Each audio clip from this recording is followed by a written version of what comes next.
आज भी चलती है। ऑपरेटर वाला गेम आज भी, ऑपरेटर इज एनीवन जिसके पास बहुत सारा पैसा है और बहुत सारा कनेक्ट है। भारत में कोई भी चीज विदाउट पॉलिटिकल नेक्सस नहीं चल सकती। 80% news which you are seeing on the screen, reality is stale, वो पुरानी है, बासी है। हम अगर किसी को बड़े पर्दे पे देखते हैं ना तो हमको लगता है वो ट्रस्टवर्दी ही होगा, और हम अपने आप को डेढ़ शाना समझते हैं। हमको लगता है कि दुनिया सोच ही नहीं रहा हमारे जैसे। ऑपरेटर एक्टिविटी आज भी होती है। स्टॉक मार्केट ने मेरे को एक चीज सिखाई है, जब जब आप शो ऑफ करोगे वो आपके पतन का कारण होगा।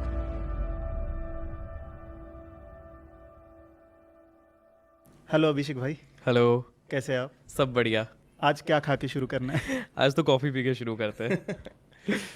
तो ये बताइए, आपकी स्टॉक मार्केट की जर्नी कैसे शुरू हुई? कहाँ से आपने स्टॉक मार्केट में घुसे?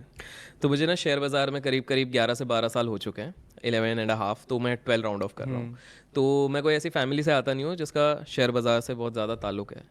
मेरे पिताजी एक तरीके से आप समझिए वो टीचर हैं गवर्नमेंट में। स्वाभाविक सी बात है, काफ़ी लोग सोचते हैं गवर्नमेंट मतलब लकी है, बट उनको बता दूं कि जब मैंने शुरुआत करी थी उनकी सैलरी मंथ की 1500 थी।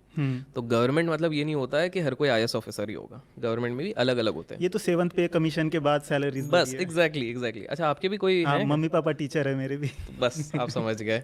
तो वो चीज़ थी, तो स्वाभाविक सी बात है मुझे ज़्यादा पैसा मिला नहीं था कि मैं शेयर बाज़ार के बारे में सोचूं भी, और फैमिली में किसी को इस पे इंटरेस्ट भी नहीं था। ऊपर से अरशद मेहता जी के कारण तो सबको ही पता है, नाम खराब हो रखा था, नाम खराब हो चुका है ऑलरेडी। तो जब मैं कॉमर्स का ग्रेजुएट हूँ, उसके बाद मैंने MBA भी किया है। ऑल्दो MBA इसलिए किया क्योंकि वेला बैठा हुआ था और कुछ नहीं, घर वालों ने सोचा कुछ कर ले तो MBA कर लिया।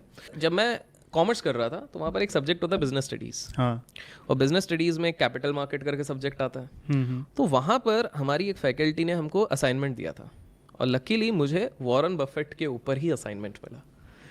तो जब मैं रिसर्च कर रहा था, ये वो समय है जब इंटरनेट इजीली अवेलेबल नहीं था। मतलब वो BSNL का 200 MB आता था, साल भर का 200 MB बता रहा हूँ, महीने भर का 200 MB, एंड वो लैन केबल या कुछ केबल बोलते थे। और वो 200 MB खत्म होने के बाद जो बिल आता था वो खतरनाक, बिल्कुल बिल्कुल। तो ये तब की बात है। तो मैं जब सर्च कर रहा था तो मैं देखा यार, एक व्यक्ति है वॉरेन बफेट, जिसने एक नहीं, दो नहीं, 30, 40, 50 साल से पैसे कमाए, रिचेस्ट था उस समय पे US के, एंड उन्होंने इतना ज्यादा पैसा कमाया, वो भी शेयर बाजार से। स्वाभाविक से बात है, ये लक तो नहीं होगा। देखिए, 1 साल कोई करे, 2 साल करे तो मैं कहूंगा गैम्बलिंग है, लक है। इतने सालों तक किया हुआ है, कंसिस्टेंटली किया हुआ है, तो मैंने बोला कुछ तो बात है। तो ये मेरा एक टच हुआ था। उसके बाद तो कॉलेज में मजे मस्ती में हम लोग रहते हैं, ठीक है।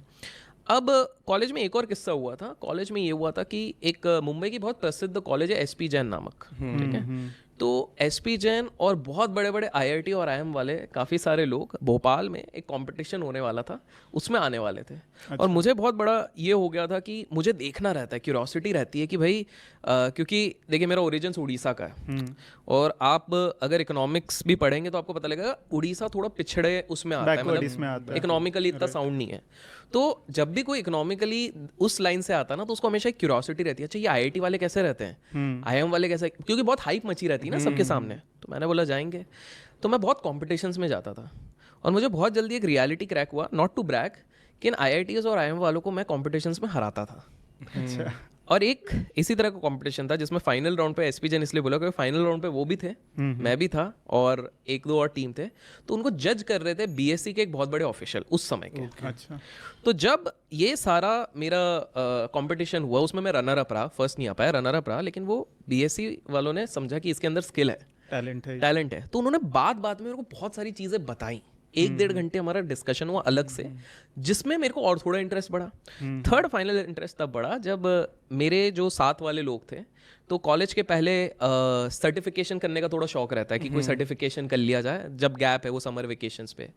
तो ये लोग एक स्टॉक मार्केट सर्टिफिकेशन करने जा रहे थे। एक HSBC के पुराने एक फंड मैनेजमेंट डिपार्टमेंट में काम करते थे, उन्होंने छोड़कर अपना खुद पे एक एंजल में फ्रेंचाइजी ली थी, और वो थोड़ा बहुत साइड में सिखा रहे थे। हाँ। उस समय पे कॉस्ट होगा 1200 से 1500 रुपए। आज के समय पे वो 15,000 20,000 के जैसे कोर्सेज रहते हैं, उस हिसाब से था। तो दोस्त लोग गए। अब मैंने आप लोगों को बताया कि टीचर की फैमिली ना कभी भी एजुकेशन रिलेटेड चीज़ों पे मना नहीं करेगी, ये कॉम्प्रोमाइज़ नहीं करेंगे। वो बोलेंगे आपको जितना पढ़ना है पढ़ो, उस पर कोई टेंशन नहीं है। तो उन्होंने कहा ठीक है, तुमको पढ़ना है, घर वालों ने बोला जाओ पढ़ो सीखो। अब मैं गया, पहले 3 दिन मेरे को बोरियत लगी, सच बताऊं, क्योंकि वो वही चीज़ बता रहे हैं जो हमने कॉमर्स में पढ़ी है कि एक इनिशियल पब्लिक ऑफर होता है, कैपिटल मार्केट होता है, ये सब हमने कॉमर्स में पढ़ लिया है। तो चौथे दिन उन्होंने ना टर्मिनल दिखा दिया। अच्छा, जो मेन चीज़ है, मेन चीज़, शेर के मुंह को खून लगने वाली बात। बस। और उन्होंने गलती से फ्लो में बोल दिया कि आज मेरे एक क्लाइंट को मैंने एक दिन में 10,000 कमवा के दिए। बस अब तो हमारा दिमाग ही खराब।